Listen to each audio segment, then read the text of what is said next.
Sveiki, tautos valdžios palaikytojai, judėjimo dalyviai, iniciatoriai. Pas mane vyksta daugiau veiksmų, kas susijęs su tautos valdžios idėjos realizavimu, bet šiandien pakalbėsim apie rimtą reikalą, nors pavadinimas jo žaidimas tautos valdžios. Ir skelbiu nugalėtojus bei pranešiu apie taškų rezultatus. Iš visų mūsų dalyvavusių, aš kaip minėjau, aš tiesiog savo taškų neskaičiuosiu, nes bus nesąžininga. Taigi, iš 4 dalyvių Jolanta Ilona surinko 26 taškus. Noriu pasakyti vieną dalyką, skaičiuojant taškus, ėmiausi iniciatyvos ir skaičiavau aš. Turėtume, jeigu bus daugiau narių, reiks kiekvienam pačiam susiskaičiuoti žaidžiančių žaidimą, nes aš tikriausiai nebesugebėsiu, jeigu labai didelis kiekis, bet po kol kas galima ir taip. Ir prie pasiūlymo paskelbimo padėta tos pačios žmogaus širdutė nesiskaito kaip papildomi taškai. Tai nes realiai už pasiūlymą jau gaunama labai daug taškų, iš tikrųjų 12 taškų už pasiūlymą, tai įsiskaičiuoja, bet širdutė padėta gali ir būtina, gaunasi, kad jūs pritarėte tam pasiūlymui ir esate už tą pasiūlymą už. Nors siūlytojas ir taip pritarė už pasiūlymą, bet formaliai galima nieko tokio dėl to.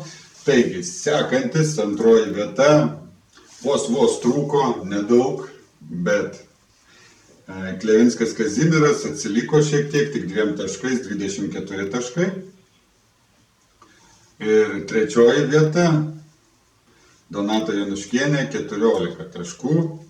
Ketvirtoji vieta, Paulius Daugalas, dalyvavo, bet jam tikriausiai labai nesisekė, surinko tik 0 taškų. Bet kaip bebūtų, prisijungti prie žaidimo verta vien dėl to, nes šio žaidimo metu buvo priimti tam tikri sprendimai, tam tikri nutarimai, kas liečia tautos valdžios judėjimą. Tai žaidžiant šitą žaidimą, dalyvaujant jame, jūs įgaunate lygiavertiškas teisės įtakoti tautos valdžios judėjimą ir spręsti, ką jūs norite spręsti, kaip jūs įsivaizduojat, kad turėtų viskas būti. Įgaunat įrankius ir valdžią dėl tautos valdžios judėjimo lygiavertiška tarp mūsų. Tas pats analogas kaip Lietuvos valstybėje. Mes tipo turim demokratiją, bet realiai ją galėtume turėti. Problema yra tik tame, kad žmonės yra apolitiški, nevieningi ir neskiria visuomeniniai veiklai svarbos ir tuo pačiu laiko. Todėl valdžia gali daryti, ką nori ir valdžia tampa valdžia, nors valdžia turėtume būti mes. Tai su tautos valdžios sumanymu irgi tas pats, jūs esate dalyviai, palaikytojai šios idėjos ir dabar turit galimybę tapti net administratoriais. Ką tai reiškia? Tai buvo priimtas vienas iš sprendimų, kad žaidimo metu pasiūlytoj skilti žmonės tiesiog, jeigu jums rūpi pasidalinti įrašu, kuris susijęs su tautos valdžios tikslais, ir manot, kad aktualus, kad reikia juo dalintis, reikia apie tai šnekėti ir norit tą mintimį pasidalinti, baigėsi mano karaliavimo su Paulium laikas, jūs galite tiesiog pasiūlyti tą pasidalindami po tam skirtą žinutę, pasidalinti būtent savo siūlomų įrašų. Ir pagal žaidimo taisyklės, jeigu atsiras palaikantis, arba nebus palaikančių, bet nebus ir prieštaraujančių, tiesiog jūsų įrašas po 3 dienų privalomai bus skelbiamas tautos valdžios judėjime. Taip mes bendrai spręsim, kokia informacinė sklaida turėtų būti tautos valdžios sumanime. Aišku, aš ir toliau viešinsiu visus veiksmus, kas susiję su tautos valdžios iniciatyvomis. Čia, manau, toks privalomas dalykas, kad būtų visi veiksmai mūsų vieši. Taigi, šio žaidimo metu susitarėm dėl taškų skaičiavimo ir jų vertės. Tada dar pritarėm pasiūlymui, kad galima būtų gerai ateityje, yra tokia galimybė, kas norės bandyti atskirai kurti šį žaidimą pagal save, arba pagal tam tikrus poreikius, daleiskim, norėsis spartietiško žaidimo, ar atvirkščiai švelnesnių sąlygų, ar ten kažkaip kitaip galvojate, tai vat, jūs turite tą galimybę inicijuoti tą tokį dalyką.